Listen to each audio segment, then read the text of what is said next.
మన స్టీఫెన్ గారు చెప్పిన ముఖ్యమైన విషయాలు ఏమిటంటే, ఇటీవల నాకు కొన్ని పార్ట్నర్స్ నుంచి ఒక ముఖ్యమైన ఫీడ్బ్యాక్ వచ్చింది. చిన్న నిర్లక్ష్యం వల్ల వాలెట్ యూజ్ చేయడంలో మిస్టేక్స్ చేసి కొంతమంది లాసెస్ కూడా ఎదుర్కొన్నారు. ఇది మనకొక క్లియర్ రిమైండర్. డిజిటల్ అసెట్స్ ప్రపంచంలో రిస్క్స్ ఎప్పుడూ మన దగ్గరే ఉంటాయి. మనము జాగ్రత్త తగ్గినప్పుడు అవి మన మీద ప్రభావం చూపుతాయి. మన సంపాదించిన ప్రతి రూపాయి వెనుక మన సమయం, కష్టం ఉంటుంది. అందుకే వాలెట్ సెలెక్ట్ చేసే సమయంలో చాలా జాగ్రత్తగా ఉండాలి. ట్రస్టెడ్ వాలెట్స్ మాత్రమే వాడాలి. మార్కెట్లో రెప్యుటేషన్ ఉన్నవి మాత్రమే చూస్ చేయాలి. ఒకే వాలెట్లో ఎక్కువ ఫండ్స్ పెట్టి లాంగ్ టైం ఉంచకూడదు. ఇప్పుడు ఫండ్ మేనేజ్మెంట్ గురించి మాట్లాడితే, మీకు ఇమీడియట్ అవసరం లేకపోతే మీ ఫండ్స్ని స్ట్రక్చర్డ్ సిస్టంలో పెట్టడం మంచిది. అలా చేస్తే ఏమవుతుంది? ఫండ్స్ యూసేజ్ ఎఫిషియన్సీ పెరుగుతుంది. స్టేబుల్గా కంటిన్యూస్ గ్రోత్ వస్తుంది. ట్రేడింగ్ యాక్టివిటీ కూడా ఇంప్రూవ్ అవుతుంది. ప్లాట్ఫామ్ పర్స్పెక్టివ్ నుంచి చూస్తే, DSJEX ఎప్పటినుంచో సెక్యూరిటీ మరియు సిస్టమ్ స్టెబిలిటీలో స్టాండర్డ్స్ మెయింటైన్ చేస్తోంది.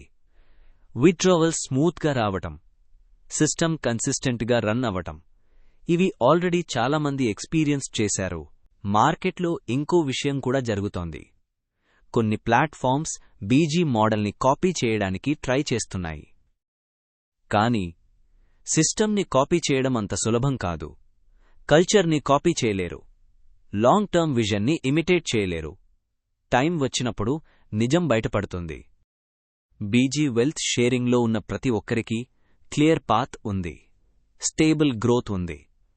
బయట వాయిసెస్ ఎంత వచ్చినా మన ఎక్స్పీరియన్సే నిజం.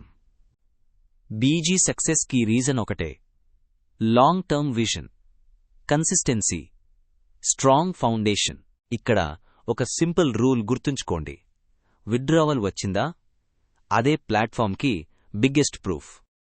చివరగా, మార్కెట్లో టెంప్టేషన్స్ వస్తాయి. ఇమిటేటర్స్ పెరుగుతారు. అప్పుడు డిబేట్ చేయాల్సిన అవసరం లేదు.